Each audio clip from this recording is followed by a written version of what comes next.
गूंगी छोकरी मुझी धी आ आऊं गोलिया पियो अहीं भी गोलियो पो असां छा चयो तू गोल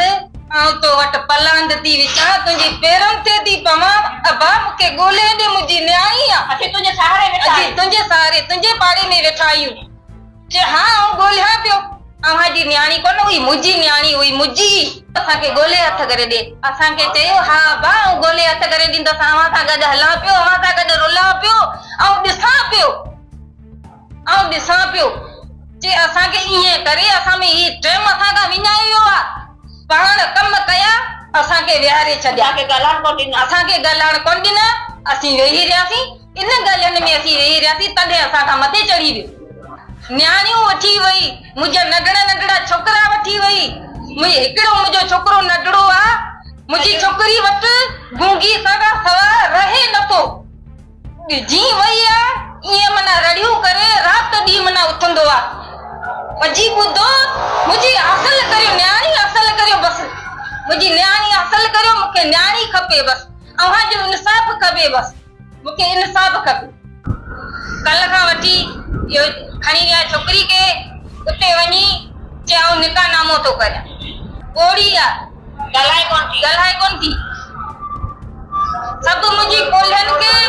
उनन के उजे तो मुझी मदद कयो अची असी गरीब आई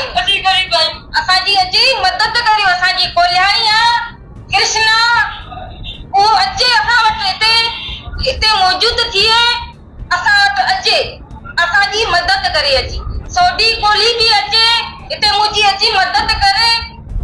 अची असा जी वारस थे हां नथी वारस थे ओ केड़े कम जी हियर अची असा का गड असा का भी असा जो असा जी न्याणी हासिल करे दे केड़ी भी आ माइटन के प्यारी आ गूंगी आ गोड़ी आ केड़ी भी आ माइटन के प्यारी आ ओ मुझी न्याणी मुके हासिल करे दे हां चवन था असा के लदाइन था धमकियूं था देन असा जी के घरन के बाय दींदा सु इता लगियो बस इता टपर खणियो छे हां कृष्णा नथी अचे सोटी कोंती अचे ओ असा जो इते वास थींदो के असा कोलन में एतरी उने में असा जी एतरी उम्मीद है जे असा वट अचे तो सही न असा जी वास तो थिए न छो कोंती अचे असा जी वास थिए न जी